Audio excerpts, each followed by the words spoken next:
Beyond the seas, there are the Isles, where the old castle once proudly stood.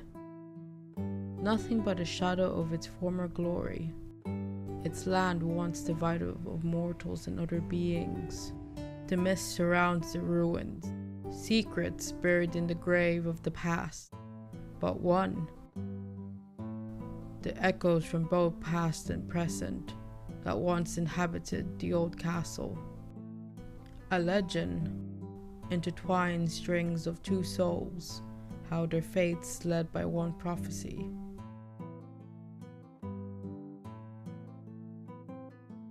The ethereal and brilliant one, the owl princess who shall become the epitome of a king, the man with 1,000 names, the creature of the old who shall become the embodiment of a knight.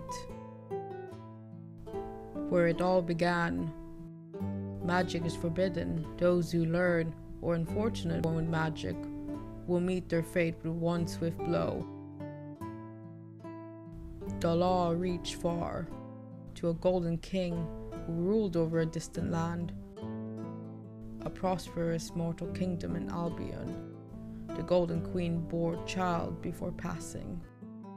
The princess had hair as bright as the sunrise, skin as fair as porcelain, eyes as blue and green as the ocean.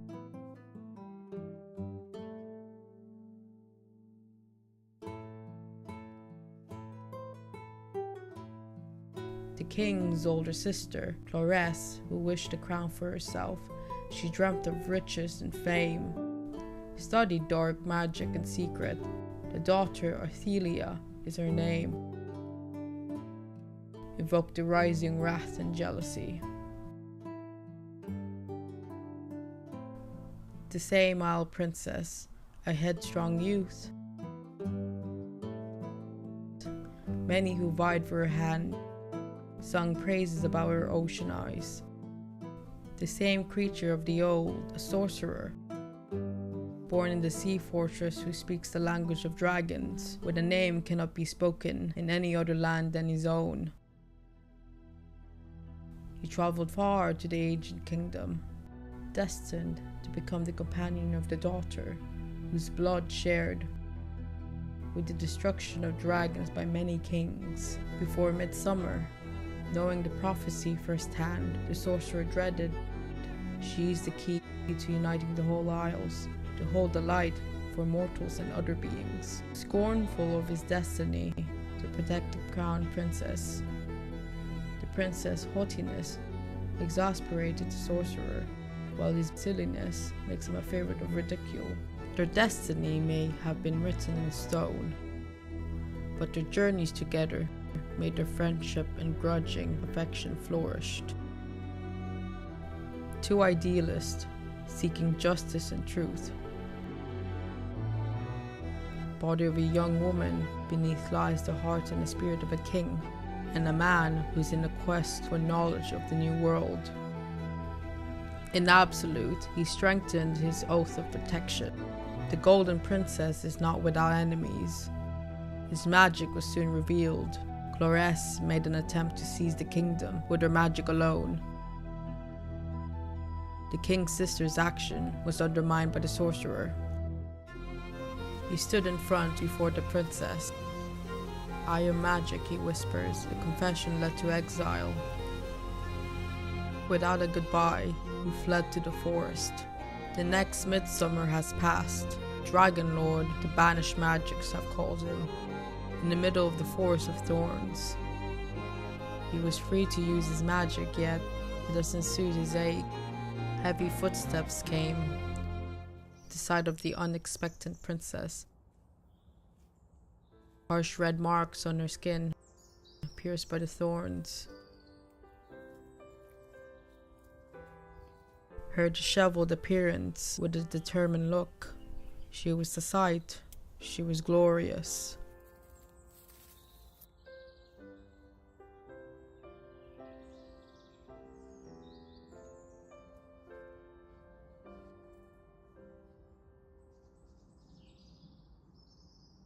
Her father, the king, has been slain.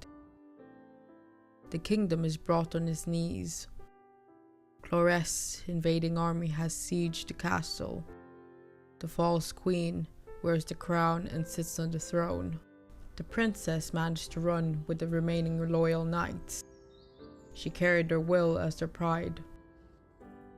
She now was a contender for the crown. The sorcerer agreed to accompany. The golden queen she shall be. The princess rallied the people against a common foe. She, as the rightful heir, to pull the promised sword from the lake. The task was impossible, but for this isle's sake, it's a risk she'll take. Have faith, the sorceress said.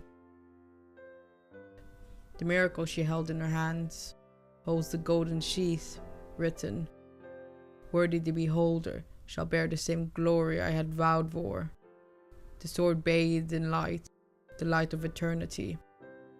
For the words hope and glory engraved in the sword, as acceptance of destiny. The war ended with two shared blood, exchanging swords. One perished, and one gravely wounded. The sorcerer carried the princess to heal her wounds.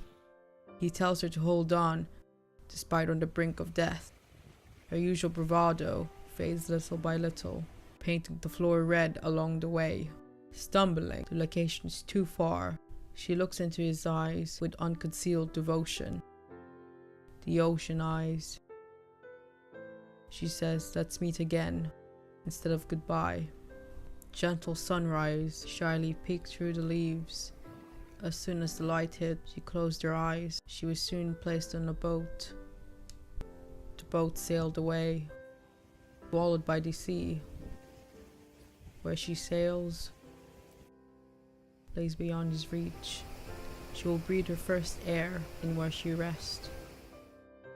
The infinite land where she lays in the flower fields. The promised sovereign was resting. Her demise spread across the land to the seas. Her name achieved immortality.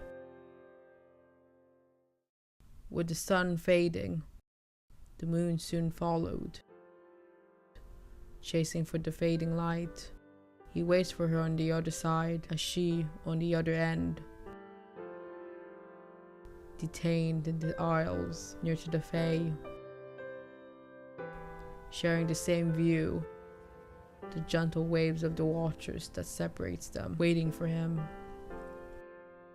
Now, the sorcerer wanders towards the old castle, shrouded of the faded golden age.